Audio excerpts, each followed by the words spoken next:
Hallowed be thy name. Thy kingdom come. Thy will be done on earth as it is in heaven. Give us this day our daily bread, and forgive us our trespasses, as we forgive those who trespass against us. And lead us not into temptation, but deliver us from evil. For thine is the kingdom, the power, and the glory, forever and ever. Amen.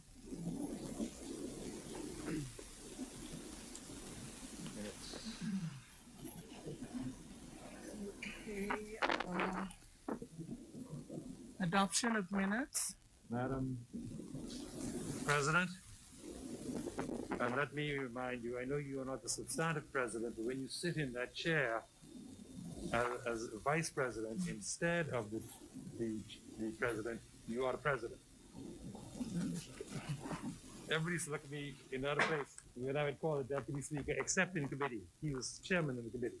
But if he sat in that chair, I always refer to him in my speech as Mr. Speaker. Madam President, I now beg leave to move for the adoption of the minutes of the last sitting of the Honorable Senate, which was held on the 14th day of December, 2020. I don't see there's anything that causes for need for any amendment unless anybody has any comments. So I will now move the motion if I may obtain a seconder. It's moved and seconded by the minutes of the 14th December 2020 be adopted. As many as are in favor, aye. Aye. Those opposed, nay. The ayes have it. The minutes are adopted.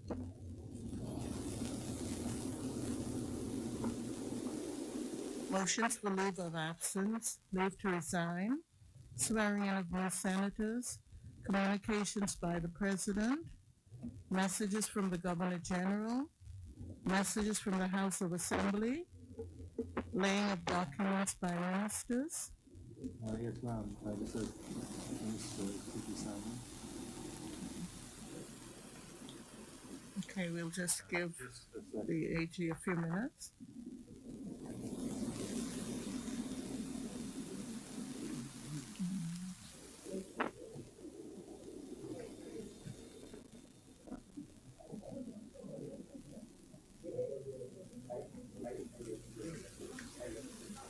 Okay.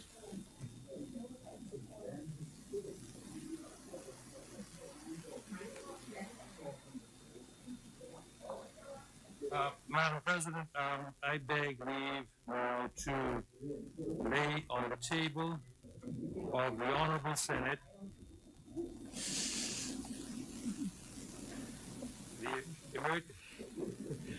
the Emergency Powers COVID-19 Pandemic Risk Management Number 2 Amendment Order 2020. Order document brought up. Order that the document do lie on the table. Madam President, I beg leave to lay on the table of the Honorable Senate the Emergency Powers COVID-19 Pandemic Risk Management Number 3 Order of 2020. Order the document be brought up. Order that the document do lie on the table. Madam President, I beg leave to lie on the table of the Honorable Senate the Digital Assets and Registered Exchange Act 2020 appointed date notice 2020 and the appointed date for the amendment to the appointed date for the Digital Assets and Registered Exchanges Act to come into force. It was Monday, the 14th day of December 2020. Order the document be brought up. Order the document lie on the table. Madam President, I now beg leave to lay on the table of the House the Financial and Corporate Services Providers Act 2020, appointed date notice 2020, and similarly, the Financial and Corporate Services Providers Act of 2020 came into force on the 14th day of December, that is Monday of this week. Order the documents be brought up and order that the documents do lie on the table. Equally as important as those fundamental bills that we've just spoken to, which are in one case introducing a whole new regulatory framework for digital assets, and the other reforming the law governing our financial corporate services providers, is the Bail Amendment Act. this act fundamentally it restores the jurisdiction at its core of the magistracy to grant bail, thereby greatly facilitating the process of justice, and also allows for the implementation of the digital bail management system. And so, Madam President, I now lay on the table of the Honorable Senate the Bail Amendment Act 2020, appointed date notice 2020, and I'm happy to confirm to the legal profession that the law came into force on Monday, the 14th day of December. Order the document. Order that the document to lie on the table. Madam President? Further. Yes, ma'am. Yes, ma'am. Further laying of documents. Thank you. And now lay on the table of the Honorable Senate the Bahamas Registered Stock Act, Bahamas Registered Stock Directions 2020, Bahamas Registered Stock number 14, 2023, 2025, 2027, 2030, 2040, and 2050. That's how long we pay debt into the future. Order that the document be brought up. Order that the document to lie on the table. Further laying of documents.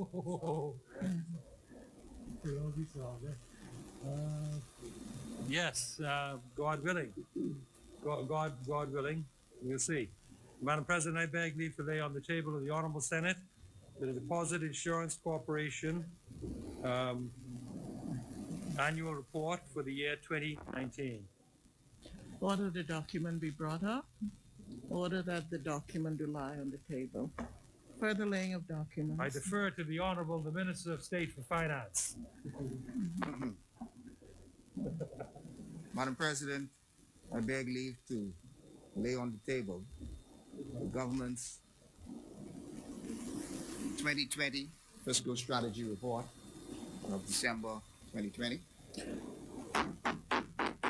Order that the document be brought up. Madam President, with your leave, I will. Order that the document do lie.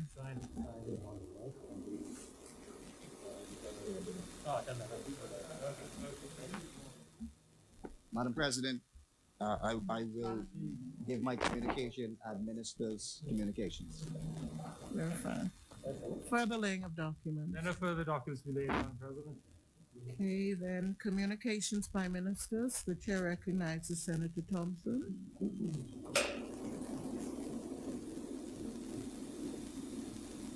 He is fully digital. You don't believe it? fully digitized. Got your coffee right here. Yeah, that's fine. Internet connection. Madam President, before I get into the substantive remarks, I do want to say thank you once again to, first of all, to God for the space that I have here and for the opportunity that I have here to serve. Second, I want to just give thanks to the Most Honorable Prime Minister, Dr. Hubert Minnis, for again providing me and giving me an opportunity to serve in the Ministry of Finance. And then I want to thank those talented, gifted men and women in the Ministry of Finance. And I don't know if we give them enough credit. And having gotten to know them in the short period of time being here, they really have lived up to all expectations. And I want to say thank you for the hard, diligent, excellent, professional work that these professionals at the Ministry of Finance do.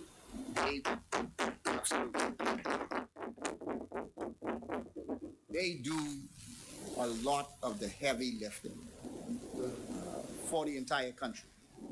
And so we owe them really a debt of gratitude. Madam President,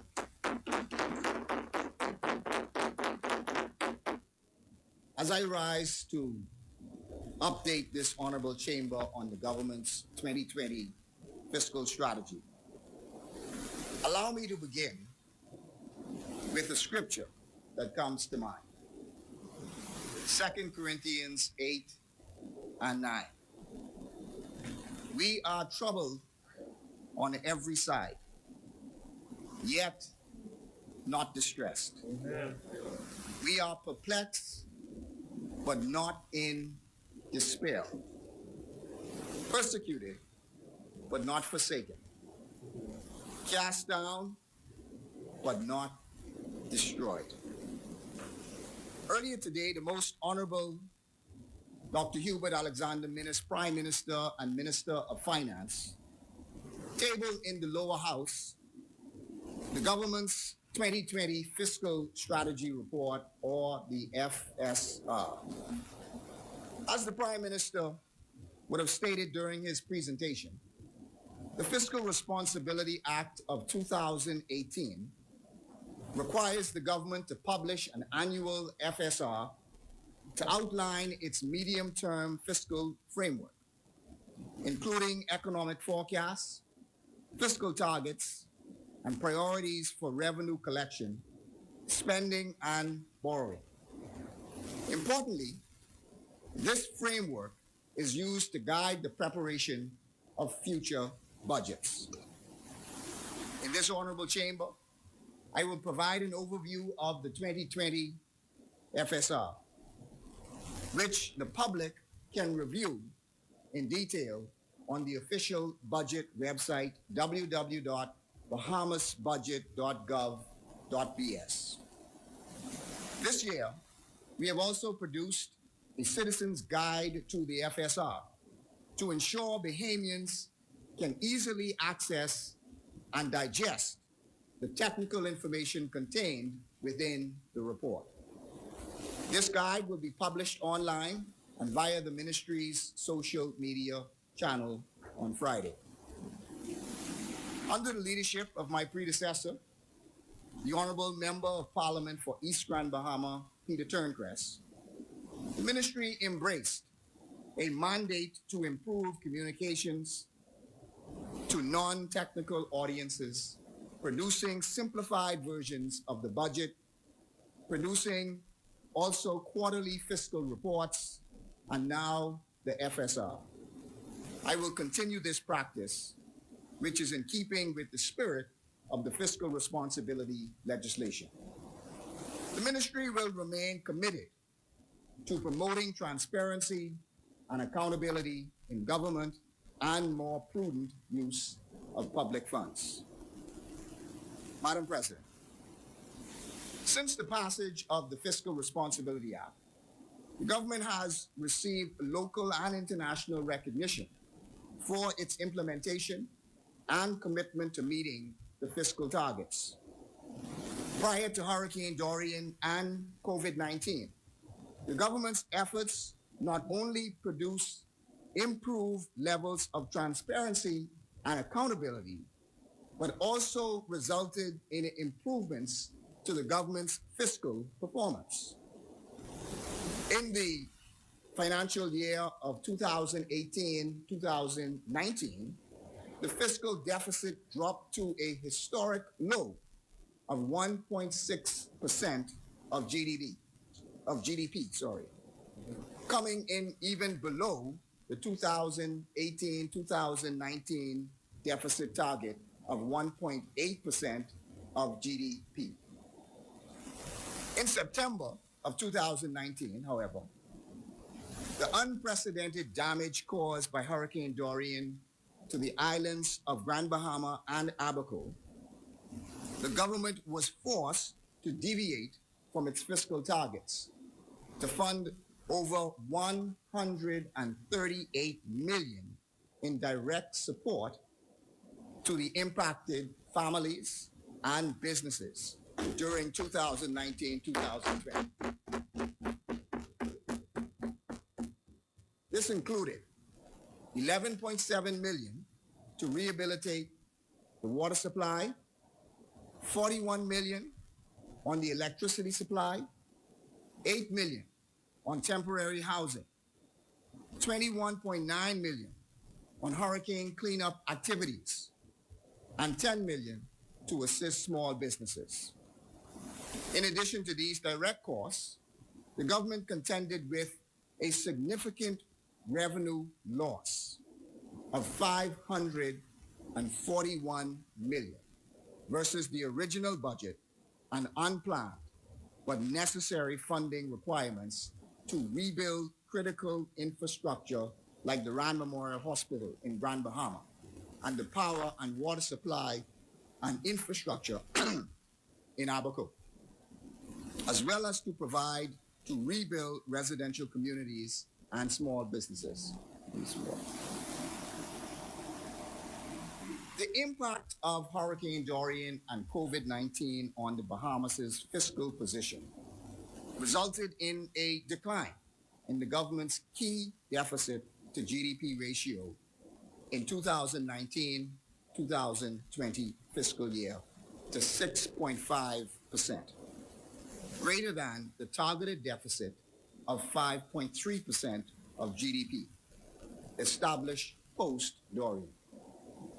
This impact also necessitated a revision in the timeline to achieve the targeted deficit of 0.5% of GDP from 2020-2021 to 2024-2025 to allow for rebuilding and restoration of the domestic economy as outlined in the government's 2019 FSR. Madam President, the 2020 FSR is the third to be approved by Cabinet and submitted to Parliament under the Fiscal Responsibility Act. It is the second FSR to be prepared under unprecedented circumstances. The Bahamas recorded its first cases of COVID-19 in March of 2020, around the time that the coronavirus was declared a global pandemic, and a robust response necessitated the imposition of extreme health and safety measures to protect Bahamian lives. These life-saving measures included not only restrictions on movement of persons, but also border closures, which limited economic activity.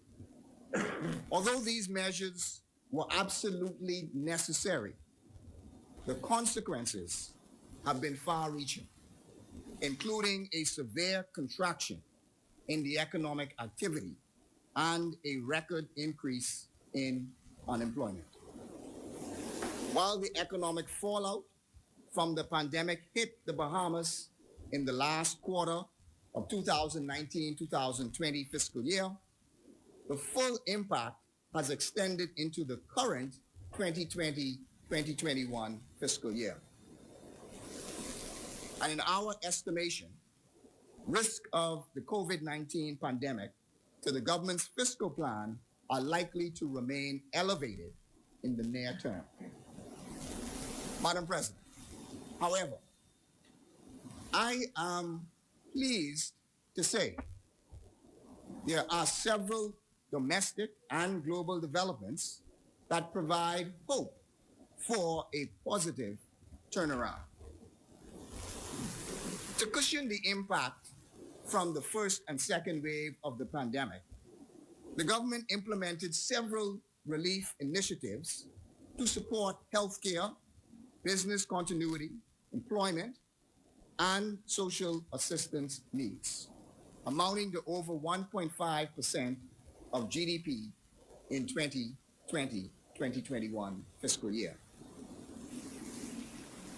Despite what has been a trying and rigorous fiscal period, as we approach the new year, I am filled with optimism and confidence. We have passed through many, many months of trials and tribulations, but there is evidence all around that the beginning of the end of this pandemic is within reach. And that our nation, despite its vulnerable position, will land on its feet.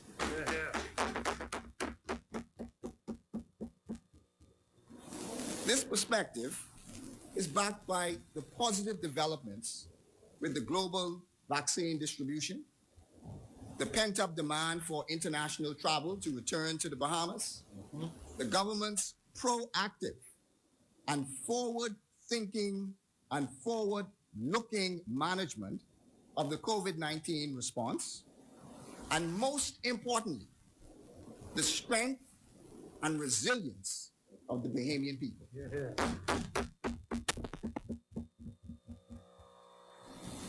The government is doing everything within its power to orchestrate a robust economic recovery and a return to a fiscally sustainable path. The strategies we have adopted in the 2020 FSR represent the roadmap to accomplish these goals. At the outset, let me summarize the 5 key components of the 2020 fiscal strategy. Implemented together, they will ensure that the government has sufficient resources and flexibility to meet the opportunities and challenges of governance for today and into the future. They will also foster a stable and dynamic microeconomic environment that can stimulate growth. The first component is a dynamic COVID-19 response. Madam President, we must take care of our people.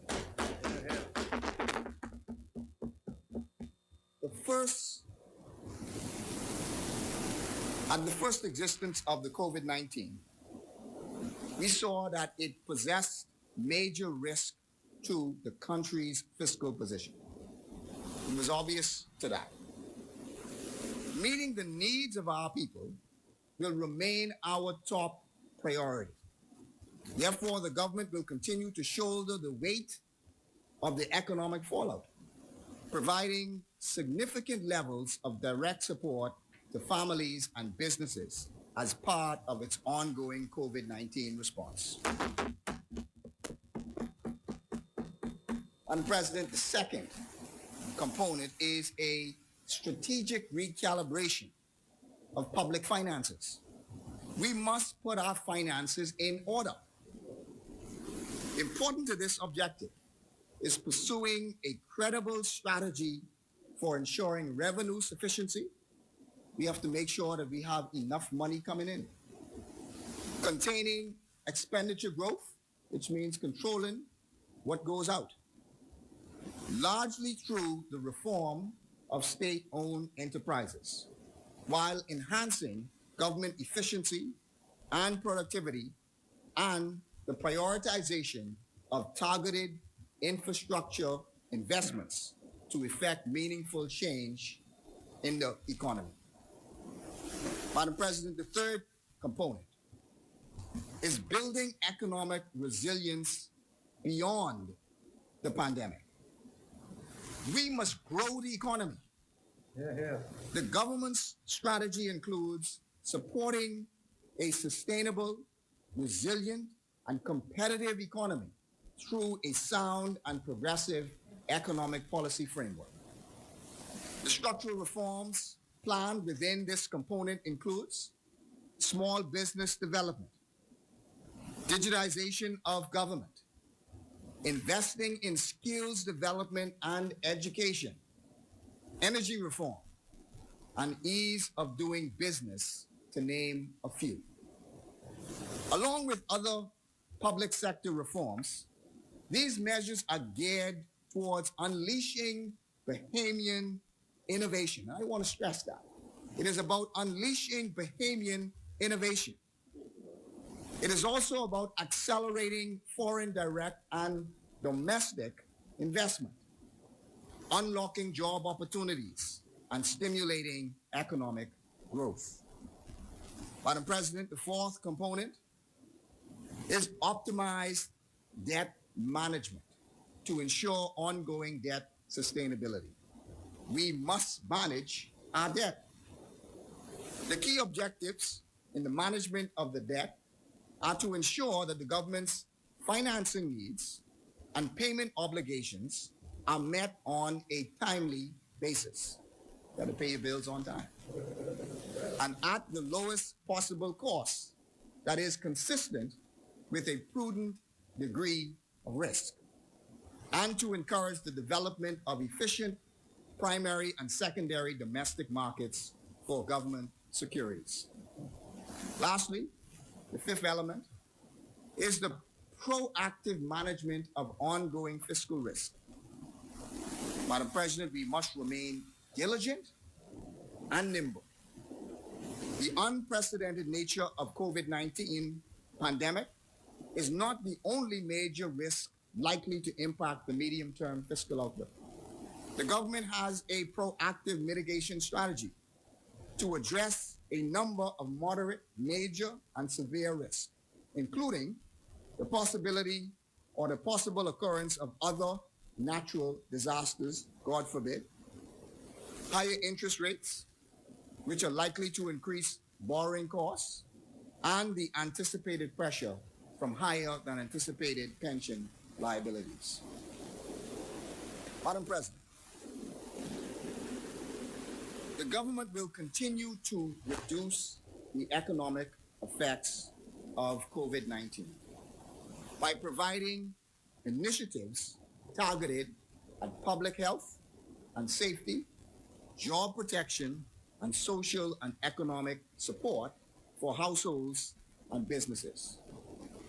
The levels of direct support required by the government to save lives and support commercial and economic activity to the end of October has been unprecedented. And I want to, if I can, just go through this slowly.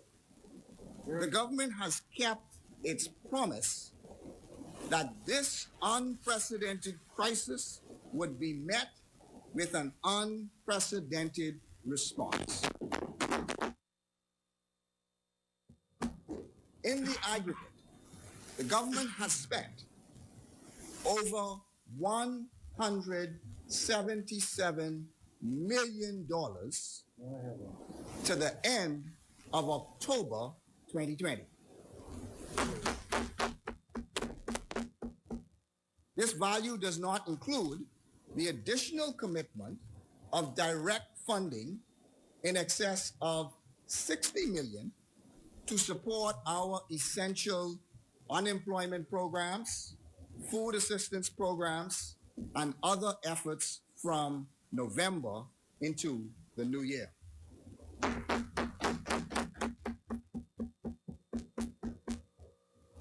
I want to make this one clear, Madam President, because the people, the Bahamian people, should know how and where their funds are being spent. For the 9-month period, just 9 months, from March to October of 2020, the government provided the following forms of support. $22.8 million in public health and sanitation and other related expenses. $17.2 million to fund essential food support programs aiding 140,000 families with the assistance of NGO partners. Let me say that again. Let me say that, make sure that's clear. $17.2 million to fund essential food support programs aiding approximately 140,000 families. Unprecedented, Madam President. Unprecedented. $45.5 million in the government's unemployment assistance and the extension to the NIB unemployment benefits program, which aided approximately 7,000 businesses. And many of these businesses were just sole proprietors. And nearly 37,000 persons benefited to the tune of over 63 million through September. Unprecedented, Madam President. Another 44.4 million was provided in tax credit, tax deferral as part of the government's payroll support program to assist companies in meeting their payroll expenses. To date, more than 60 businesses have availed themselves of this program, protecting nearly 7,000 jobs. Whoa. Unprecedented again, Madam President. 47.3 million was allocated in small business continuity loans and grants, supporting approximately 1,000 beneficiaries and nearly 4,500 employees thus far. Again, unprecedented. In addition to the 177 million of COVID-19 spend, the government committed to extend the food assistance program to the end of March 2021. It committed 45 million to extend the government's unemployment assistance program to the end of December, and more recently, the Prime Minister announced the Cabinet's commitment to continue the program through the end of January.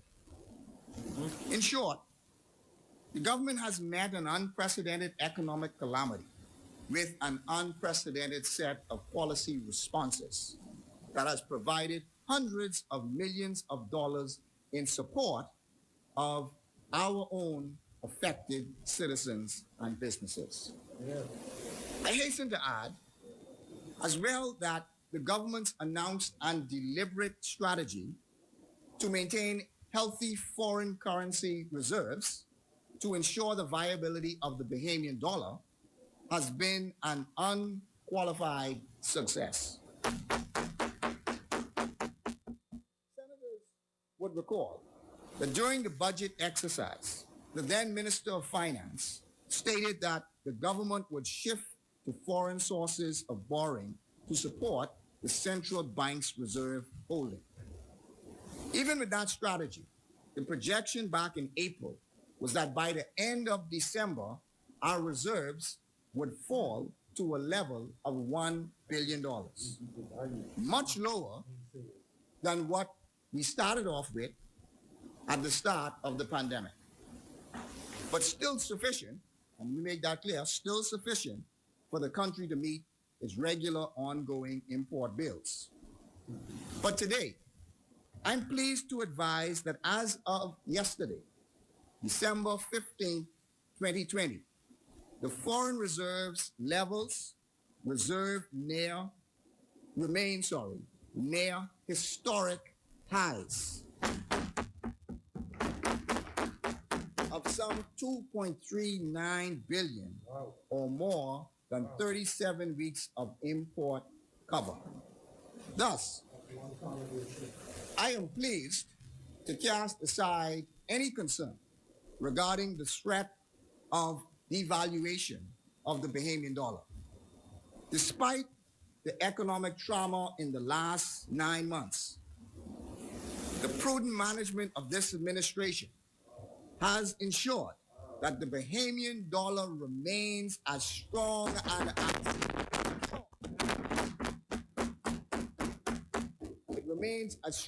and as secure today as it was before the onset of this most devastating economic setback. Madam President, all this at a time when revenue has been severely impacted. For the first quarter of 2020-2021 fiscal year, there was a contraction in government revenues of some 18.4%, or 68 million, beyond the already lowered budget revenue. When compared to 2018-2019 fiscal outcome, the revenue inflow is currently trending at 68.5% of pre-Dorian levels. Madam President, in light of COVID-19, shock on the fiscal situation, the government is again invoking the Exceptional Clause 13 under the Fiscal Responsibility Act to allow for the forecasted deviation of the 2019 Fiscal Adjustment Plan.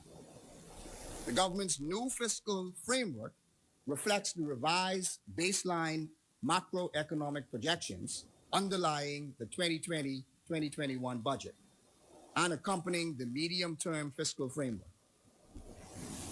The earlier forecast assumed that forward outbreaks in the virus would not be as impactful and that mass tourism would restart early October 2020.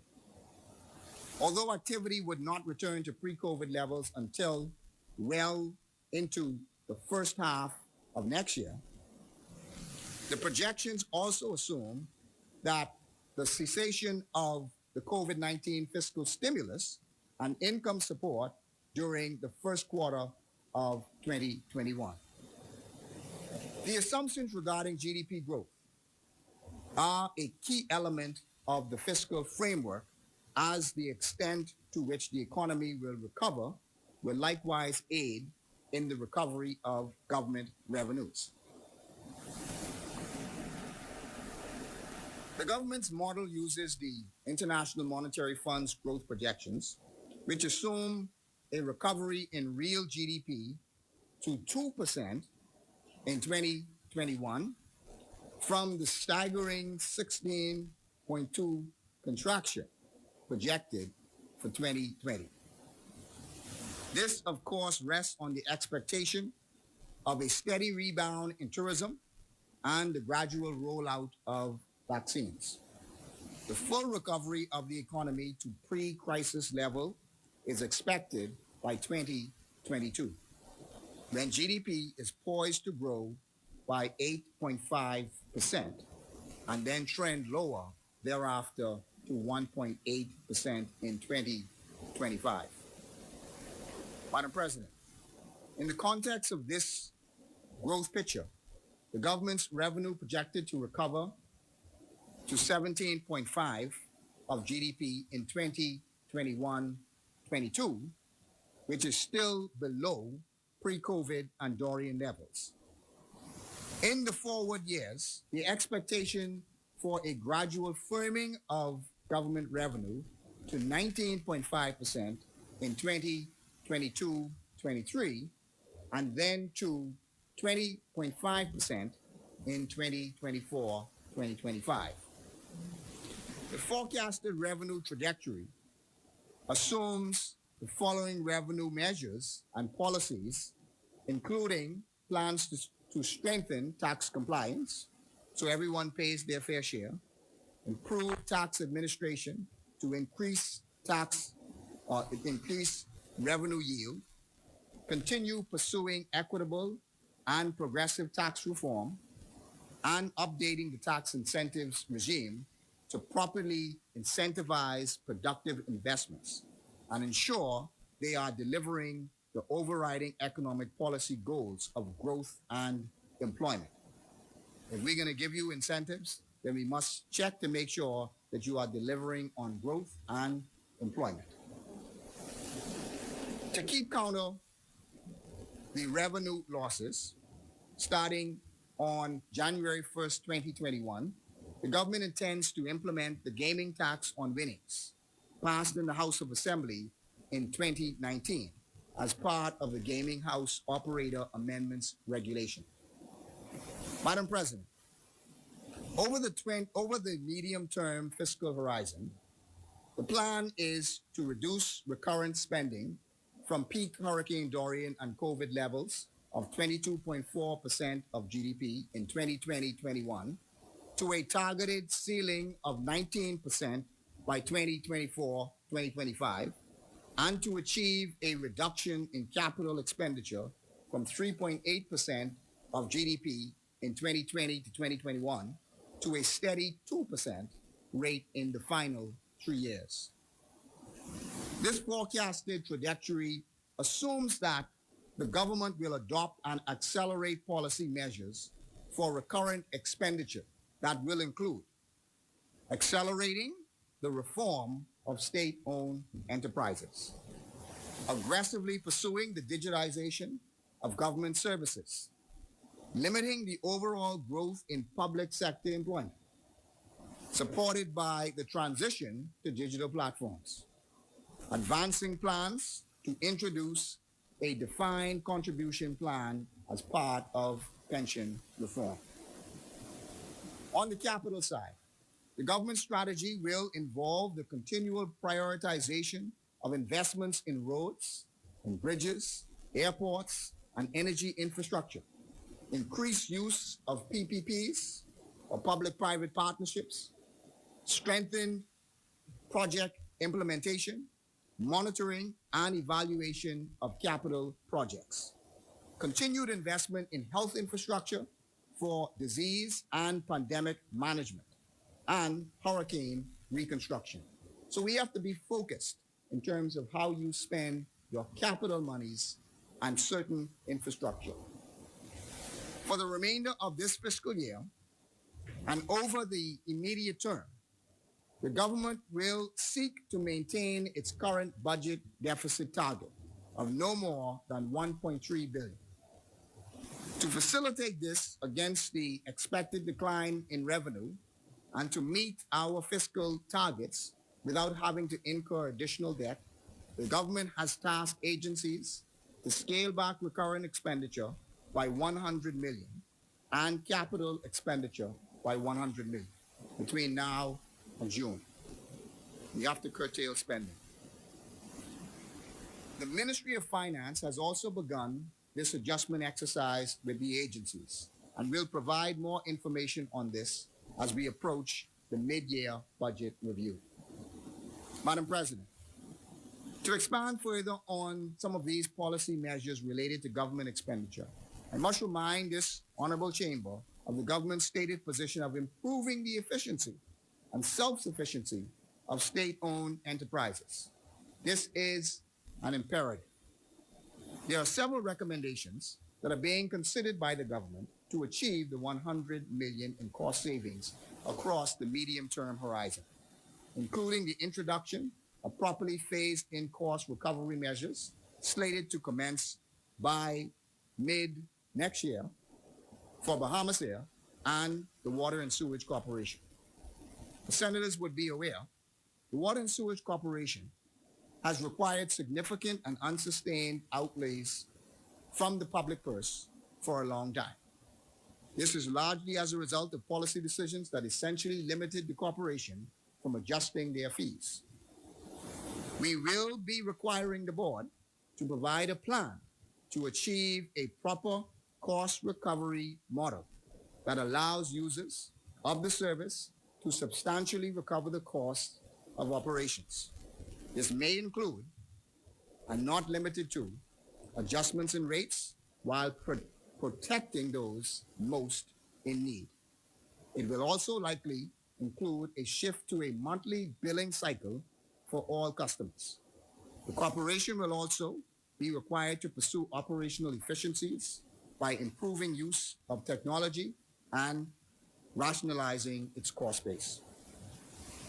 In the case of Bahamas which has also been a significant drain on the public purse, the government has accepted the board's recommendation to undertake in short order the necessary fare adjustments and operational changes that will eliminate the need for reliance on government subsidies over time.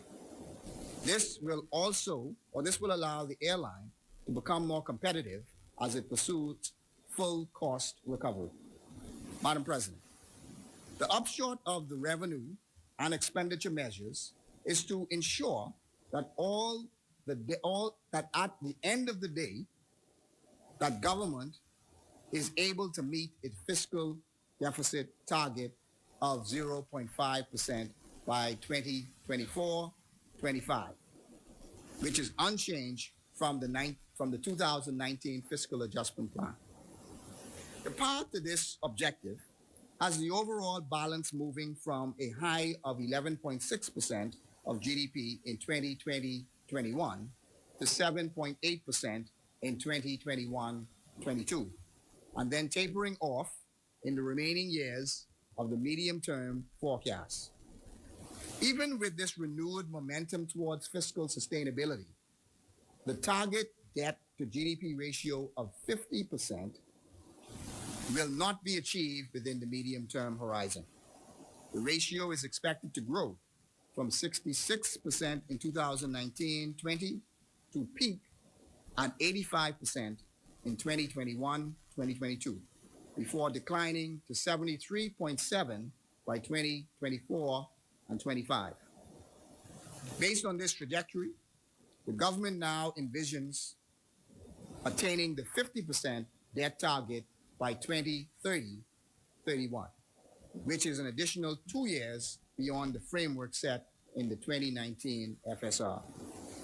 Madam President, as I mentioned earlier, building economic resilience beyond the pandemic is a key component of the 2020 fiscal strategy. We've got to grow the economy. The government is keen to advance critical initiatives that will unleash private sector investment with strong employment growth.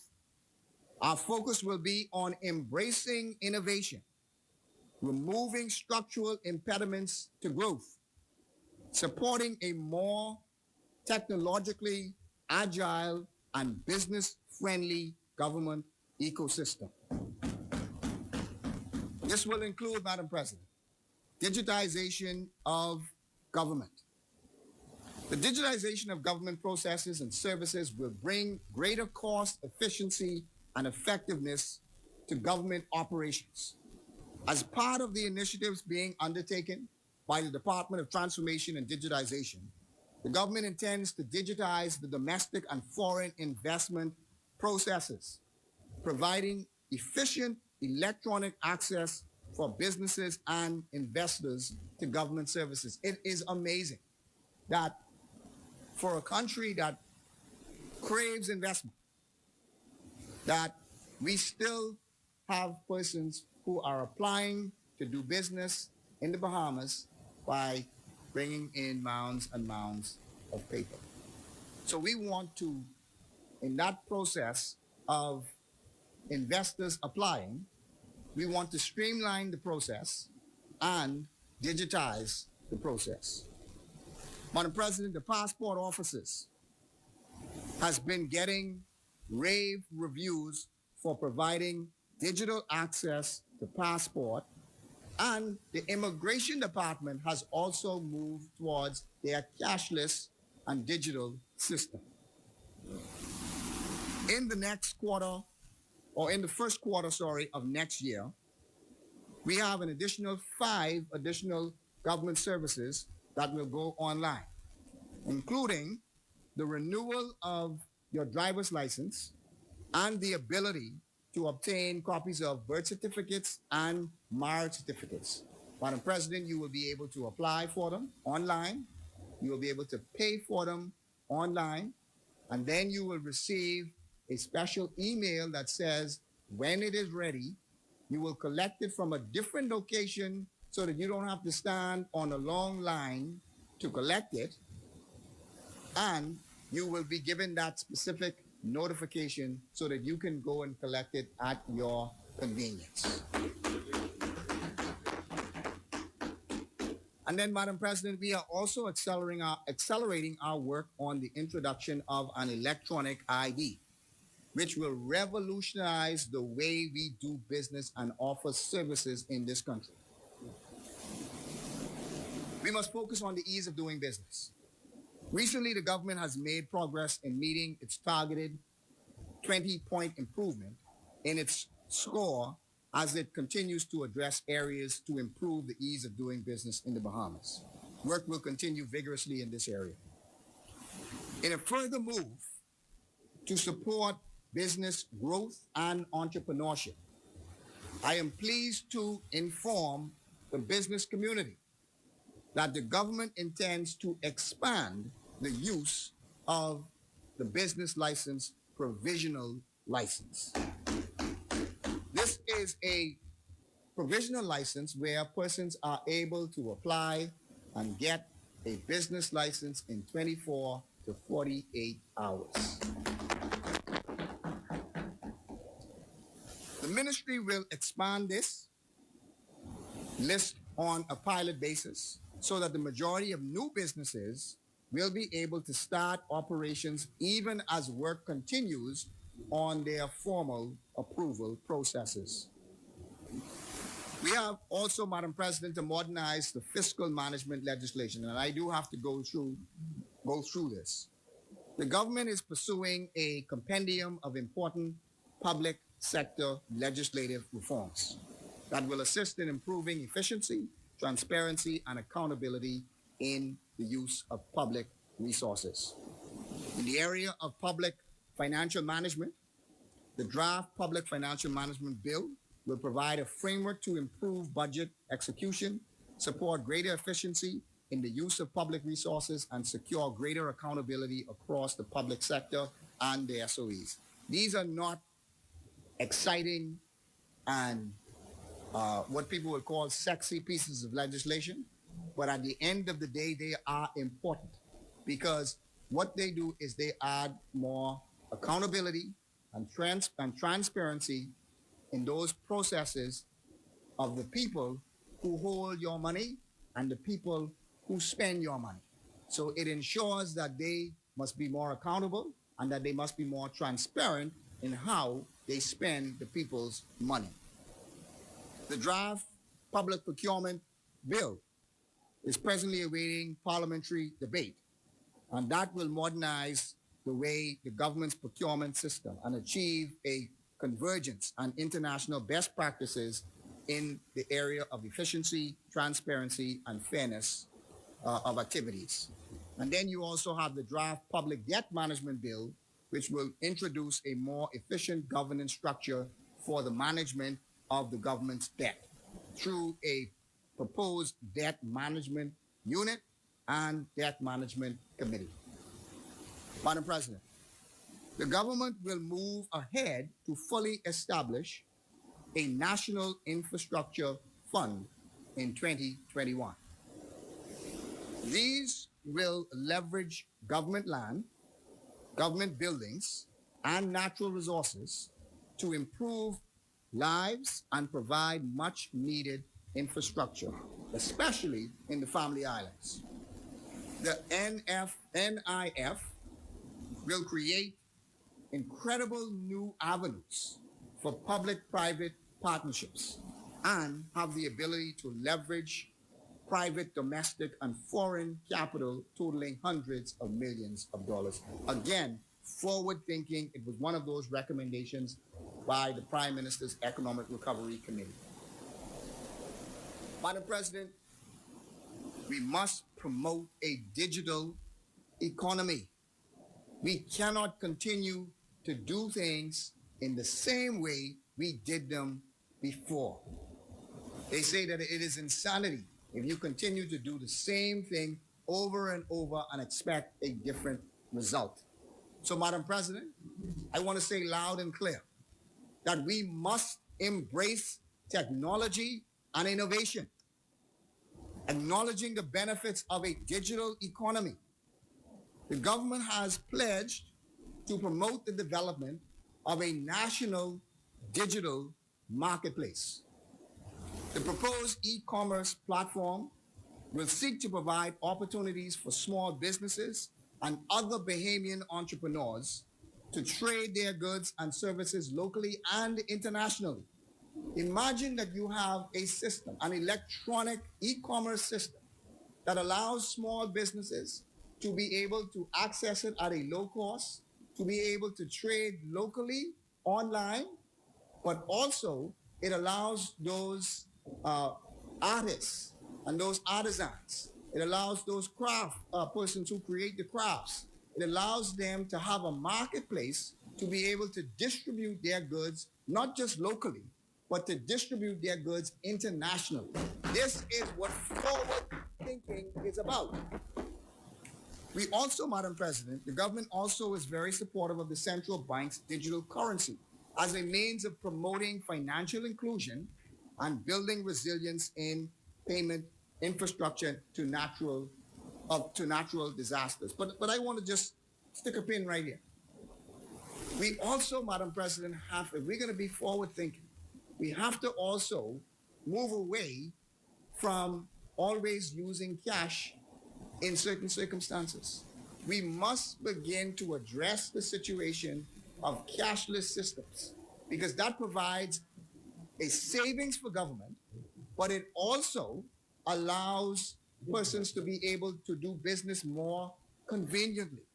And so one of the initiatives that we are accelerating is to allow the government to be able to use the sand dollar as a payment method for government services, which will again expand the use of the sand dollar and allow even more persons the availability of using this and the knowledge of being able to use this. Instead of carrying cash, you are able to use your phone and swipe, and you've paid for what you need to pay for. And that is the sand dollar, Madam President. Madam President, the Economic Recovery Report. In September of this year, the Prime Minister's Economic Recovery Committee submitted a summary of its report to the government, which is considering the recommendations. One of the ERC's recommendations was the extended stay visa program for persons wishing to work and study from the Bahamas for a year. I'm pleased that this was accepted and it has already been implemented by the government in October of 2020. If you go on the Beats, I believe it's www.beats at Bahamas.bs. I may be giving it wrong, but if you type Beats Bahamas program in Google, it will direct you exactly to the website. But the website is there, it is functional, it is being used. Persons are able to get this facility in 5 to 10 days. Again, transformative, Madam President. Madam President, I have to talk about Grand Bahama. The full restoration of Grand Bahama is key to the full recovery of the Bahamas. Let me say that again. If we want a full recovery of the Bahamas, we must focus on Grand Bahama. We have always believed that Grand Bahama was full of untapped potential, just waiting to be realized. This government was well on its way to seeing a complete rebirth of tourism on the island with the signing of the mega twin projects of the Carnival Cruise Port and the Royal Caribbean ITM hotel and cruise port deals. We have never been so close to realizing the complete turnaround of Grand Bahama. However, Hurricane Dorian forever changed the Bahamas, and COVID-19 forever changed the world. These projects are now significantly delayed. We are pleased to note the continued interest in both projects, and both investors have confirmed that they intend to proceed. As stated earlier, Carnival is in the permitting stage, and the Royal Caribbean ITM post-COVID plans are being reviewed. The government has been focused on rebuilding infrastructure in Grand Bahama, such as the Grand Memorial Hospital and the clinics, which are almost complete, East End roads, the post office, the Ministry of Agriculture building, the East End administration buildings, all are in the process of being rebuilt. We are also in fruitful discussions with the Grand Bahama Port Authority and the Reef Committee, which will reshape our investment and promotion environment and cleanup in the Freeport area. We also look forward to several new projects, such as the construction of the West Atlantic Medical School, expansion of a number of our industrial companies, and the Clean Marine project, which is under review. Let's talk about supporting the development of micro, small, and medium-sized businesses. Small business development is a must. Ensuring their growth is therefore important for the achievement of the government's socio-economic objectives. The Access Accelerator Small Business Development Center has been central to the government's MSME strategy.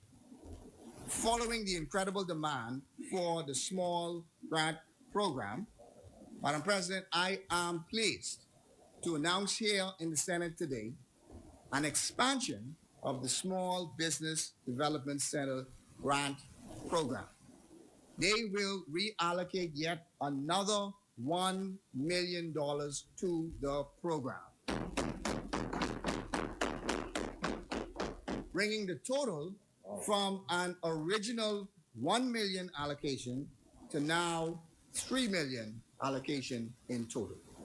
This will mean that 600 or more entrepreneurs, 600 or more entrepreneurs will get the critical funding to start or grow their small businesses. Promoting domestic and foreign investment, Madam President. The investment process must be easier and it must be faster. Renewed focus is being given to expediting pipeline investments projects along the implementation stages, adding to the already important foreign direct investment projects, either approved or underway. In late October 2020, the government announced its acceptance of the ERC's recommendation to restructure the FDI investment decision-making process so that applications under 10 million do not require submission to the National Economic Council. This administrative carve-out would provide a more expeditious approval path for potential high-impact investments. And the Bahamas Investment Authority will be provided with additional resources to focus on promotion of foreign and domestic investment. Madam President, we have a wonderful organization in the Bahamas Investment Authority, and they spend most of their time evaluating those applications that come in. Well, we want them to have more focus on promoting investment than just evaluating applications. It just makes sense, Madam President, that we begin to put our resources in going out into the world and promoting ourselves as an investment-friendly destination. We spend millions of dollars to promote tourism and to let people know that it is a wonderful place to come to the Bahamas.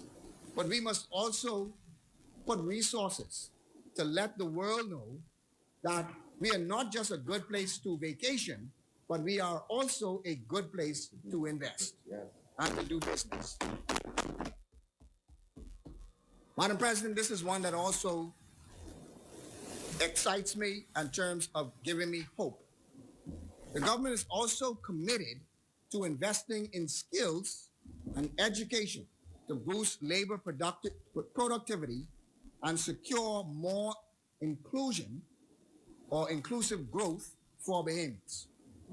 As part of its goal to train workforce needed for a modern and resilient Bahamas, the government, through the Networking Academy program, and this is Fiscal Networking Academy program, in addition or in conjunction with the Bahamas Technical and Vocational Institute, has secured Cisco's assistance in training 100 software developers to build local talents based on Cisco's standards.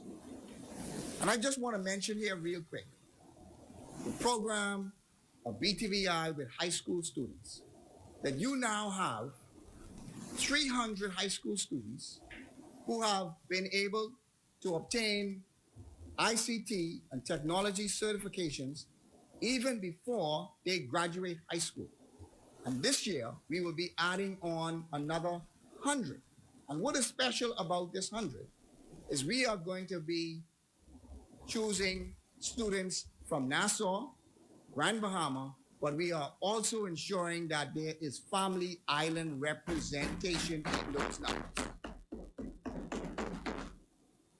Madam President, we must embrace new technology industries. It is being done all around the world, and we cannot be left behind. Significant efforts has been placed on ensuring that the jurisdiction remains competitive and agile in the context of the dynamic changes underway in the financial technology space.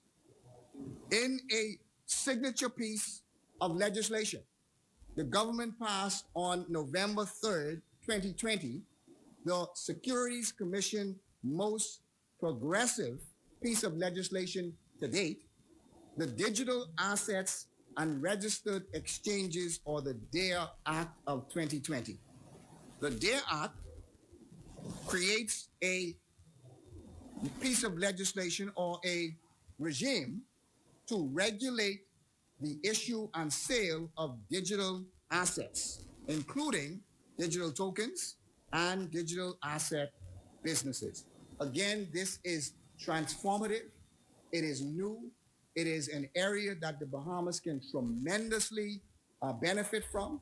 It can provide new jobs. It can provide a completely new industry if we embrace it and if we promote ourselves as a destination that has high standards, and we want those legitimate persons to come and do business in this space.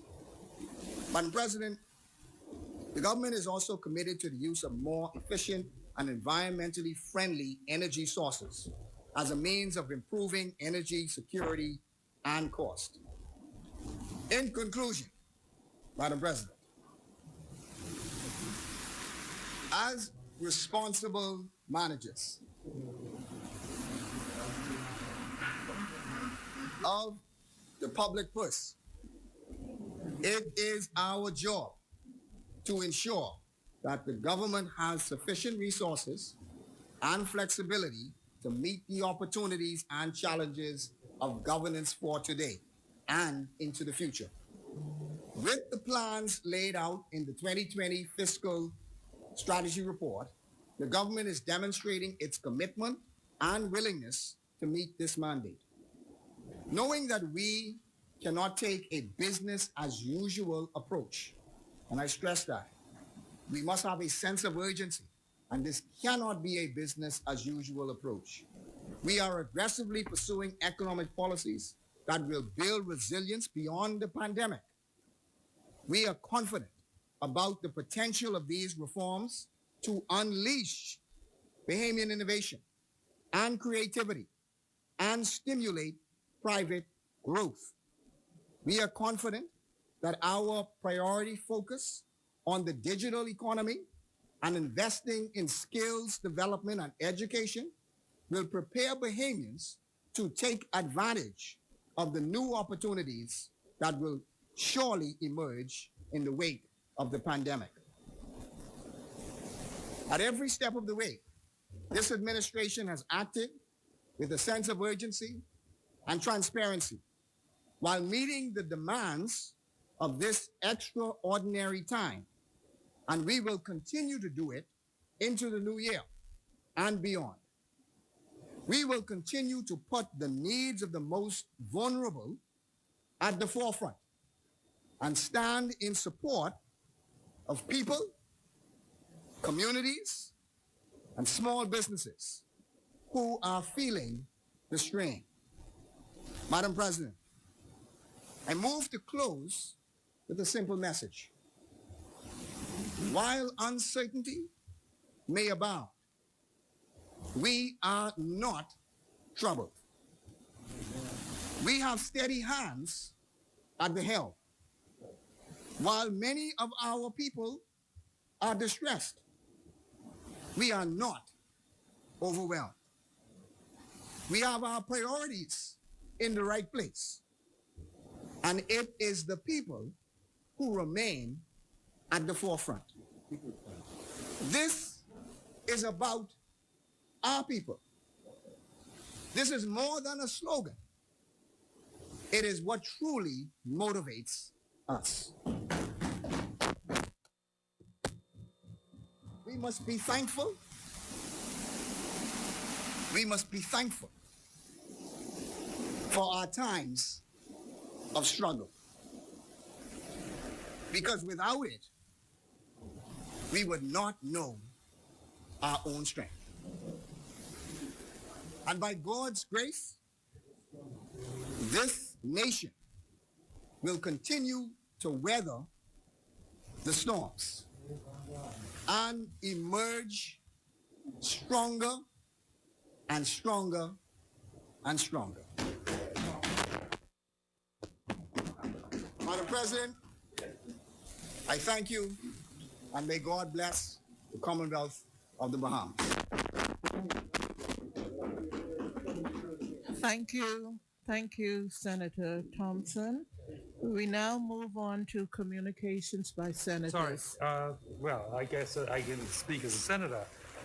I would just like to take a moment to recognize the presence in this place of the Honorable K. Peter Turnquest, the former Deputy Prime, former Minister of Finance,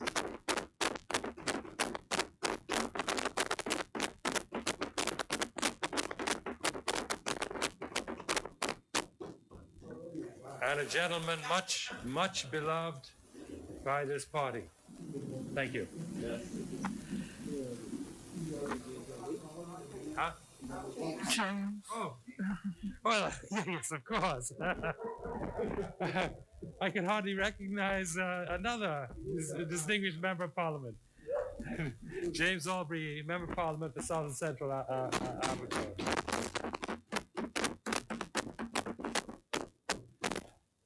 Yes, we welcome our two colleagues. He's also much loved by FNMs, particularly in South and Central Africa. We welcome our two colleagues to the chamber today. Communications by senators. Questions? No questions. Answers to questions? None. Presentation of petitions? Appointment of select committees? Reports of committees? First reading of bills? None. Second reading and committal of bills? None, Madam President. Committee of the whole? Third reading and passing of bills? None, Madam President. Consideration of House amendments? Resolutions? Discharge of select committees? Notice of further meetings? Senator Mitchell? I was reminded while the minister was reading his address of some advice. Oscar Wilde once said, "He gave good advice. And what do you give with good advice? You pass it on to others." That's the only thing you can do with good advice. How about following it? I didn't know about that part. I'd like to renew all notes to standing in the opposition. Thank you, Madam President. Yes, I would like to renew all notice standing in the name of the government and give notice for a future meeting, which will in all likelihood, barring exigency or anything, would be the last meeting for this calendar year, and then we would adjourn sine die, and once the House kicks in the new year, we will follow suit. So that on its adjournment, I will move the adjournment of the Senate till the Monday, the 21st day of December at 10 a.m. in the morning. And at that time, we will be debating the Fisheries Bill and the Immigration Amendment Bill, which are companion legislation, and we'll be debating them as a compendium. Thank you, Madam President. Thank you, Senator. Orders for clerk? Adjournment. Madam President, I now beg leave to move that the Senate on its rising be adjourned to Monday, the 21st day of December, 2020 at 10 a.m. in the forenoon, as I like to say, 10 a.m. in the forenoon. Is there a second? It's been moved and seconded that the Senate on its adjournment, on its rising, be adjourned to Monday at the 21st of December at 10 a.m. As many as are in favor, say aye. Aye. Those opposed, nay. The ayes have it. The Senate will be adjourned on its rising to Monday, the 21st. Madam President, I now move that the Senate be now adjourned. The Senate stands adjourned.